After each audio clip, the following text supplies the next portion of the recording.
시청자 여러분 안녕하십니까? VOA 뉴스투데이 시작합니다. 유엔 난민기구가 중국에게 탈북민들이 중국에서 합법적으로 거주할 수 있는 신분증과 서류를 발급하는 등 인도주의적 공간을 보장하라고 권고했습니다. 북한 인권 전문가들은 크리스마스를 맞아 북한 김정은 정권 하에서 탄압받고 있는 북한 주민들에 대한 미국인들의 지지를 재확인하면서 북한 주민들에게 더 많은 정보가 유입될 수 있도록 국제사회가 노력해야 한다고 강조했습니다. 안준호 기자가 보도합니다. 유엔 난민기구 UNHCR이 유엔 인권이사회에 제출한 중국의 인권 현안 의견서입니다. 내년 1월 중국을 대상으로 하는 국가별 보편적 정례 인권 검토 UPR 절차에 앞서 제출된 이 의견서에는 중국 내 탈북민들에 대한 인권 문제 개선 권고 사항이 구체적으로 명시됐습니다. 특히 중국은 탈북민들에 대한 처우의 심각성을 인정하고 탈북민 가운데 국제적인 보호가 필요하다고 판단되는 이들이 망명이나 난민 인정 절차를 신청하면 합법적으로 중국에 거주할 수 있는 신분증과 서류를 발급하는 등 인도적 공간을 보장할 모든 조치를 취하라고 권고했습니다. 앞서 전 세계 162개 북한 인권 단체 등은 중국에 대한 유엔의 UPR을 앞두고 중국의 탈북민 보호를 촉구하는 보고서를 유엔 인권 이사회에 제출했는데 이 같은 내용이 반영된 것입니다. 국제인권단체인 휴먼 라이츠 워치는 중국은 중국 내에서 자행되는 여성과 소녀들의 인신매매를 막는 데 실패했다면서 중국의 사법기관은 이들을 구출하기 위한 노력을 거의 기울이지 않았으며 중국 경찰에 신고한 여성과 소녀들을 범죄 피해자로 대우하기보다 출입국 관리법 위반으로 수감했다고 지적했습니다. 프랑스의 국제인권연맹과 한국의 북한인권 정보센터, 북한인권시민연합, 전환기 정의 워킹그룹 등은 유엔 인권이사회에 제출한 보고서를 통해 중국의 탈북민 강제 북송 중단과 강제 송환 금지 원칙에 따른 난민 지위와 망명 절차에 대한 접근권 보장을 권고했습니다. 또 북한 여성과 중국 남성 간 결혼의 합법성을 인정해 북한 여성들의 중국 시민권 취득과 법적 보호 보장도 권고했습니다. 이런 가운데 미국의 북한 인권 전문가들은 크리스마스, 성탄절을 맞아 북한 김정은 정권 하에서 고통받고 있는 북한 주민들에 대한 변치 않는 지지를 재확인했습니다. 수잔 숄티 북한 자유연합 의장은 최근 쌀과 미화 1달러 지폐, 또 성경 구절과 미국 상하원 의원들의 북한 주민들에 대한 지지와 결의가 담긴 플래시 드라이브를 담은 페트병을 한국 서해 바다에 던져 북한 주민들에게 크리스마스의 의미와 사랑, 국제사회의 지지의 뜻을 전했다고 밝혔습니다. Truth will set them free, and we want them to know that that the American people are their friends, that the North Korean defectors are prospering in South Korea and are carrying out this effort to reach out to them with the truth, that America is not their enemy.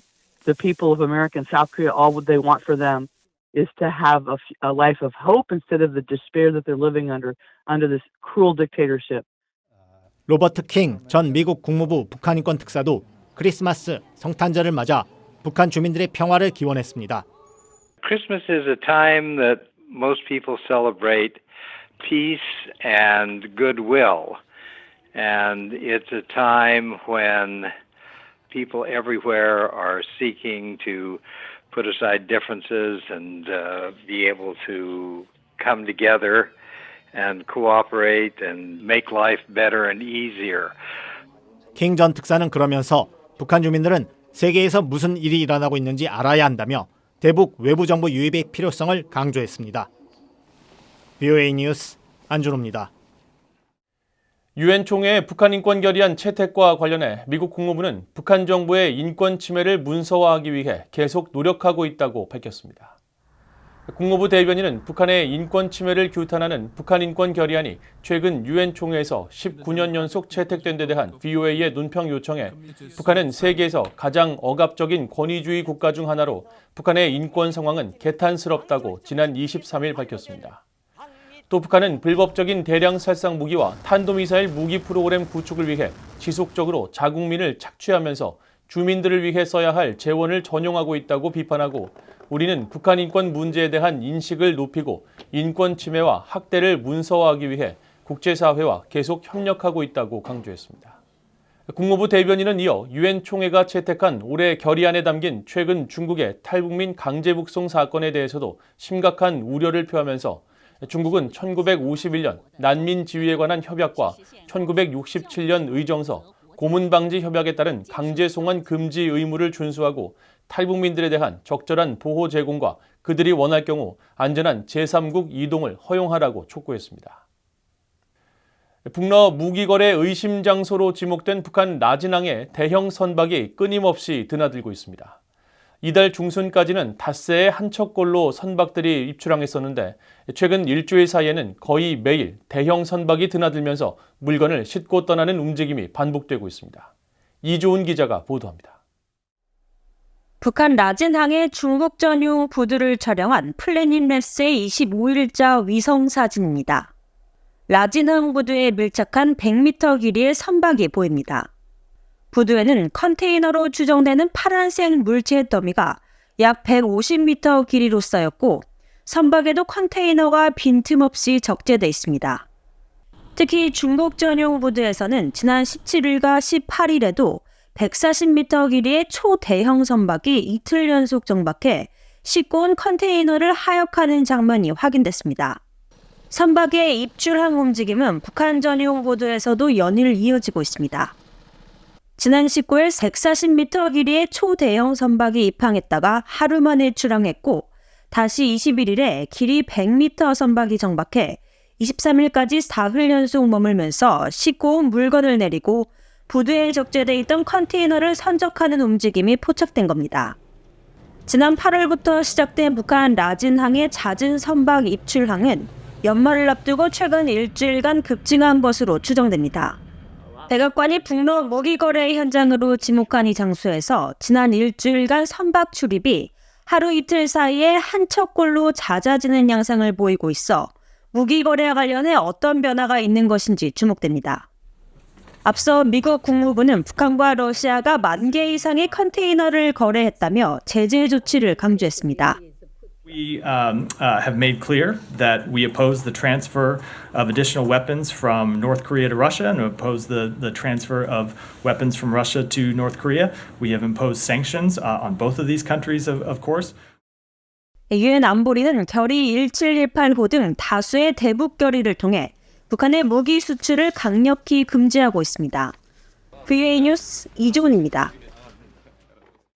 8,886억 달러 규모의 2024 회계연도 미국 국방수권법안이 조 바이든 대통령의 서명을 거쳐 법률로 공식 제정됐습니다.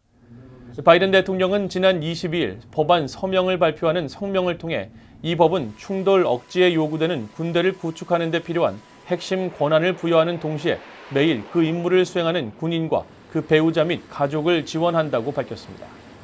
3,100조 달하는 이번 국방수권법은 중국과 러시아와의 전략적 경쟁과 극초음속 무기 및 인공지능 AI와 같은 혁신기술, 그리고 미군 병력 현대화에 우선순위를 두고 있습니다. 한반도와 관련해서는 주한미군 규모를 현재 수준으로 유지하고 미한 연합군사훈련 예산을 계속 지원하도록 하는 기존 내용과 함께 한국과의 확장 억제 협력 심화와 미한 전시작전 통제권 이양 추진 사항, 의회 보고 조항 등이 포함됐습니다. 또 국방수권법안 설명서에는 미사일 방어청에 북한의 고체연료 대륙간 탄도미사일 ICBM 개발을 고려한 미군의 태세 재검토를 요구하는 내용 등이 새로 담겼습니다. 지난 13일 공식 출범한 새 폴란드 정부가 군 현대화를 위한 무기 도입 계약을 일부 재검토할 수 있다는 입장을 확인했습니다. 폴란드 외무부 대변인은 24일 전임 폴란드 정부가 한국과 맺은 다양한 국방협력과 방산계약을 새 정부에서도 계속 유지할 것이냐는 VOA의 질문에 새 정부는 현재 안보 요구에 부응하기 위해 일부 계약의 범위를 재검토할 수 있다고 답했습니다. 이어 폴란드군의 현대화 프로그램은 계속될 것이라면서 이 프로그램의 중요한 부분은 아시아에서 폴란드의 전략적 파트너인 한국으로부터 새로운 군사 장비를 획득하는 것이라고 강조했습니다. 폴란드 외무부는 또 한국과 폴란드는 전략적 동반자 관계라고 강조하면서 국방 분야 협력을 바탕으로 향후 한국과 경제 등 다양한 분야에서 협력을 더욱 확대 강화하겠다는 의지를 재확인했습니다. 폴란드는 지난해 한국산 무기 도입을 크게 늘리면서 한국과의 국방 분야 협력을 확대해왔지만 최근 정권 교체에 따라 정치적 입장이 다른 새 연립 정부가 출범하면서 전임 정부가 외국과 맺은 기존 무기 계약을 무효화할 수 있다는 전망이 제기되어 왔습니다. 이상으로 VOA 뉴스투데이를 모두 마칩니다. 시청해주신 여러분 고맙습니다.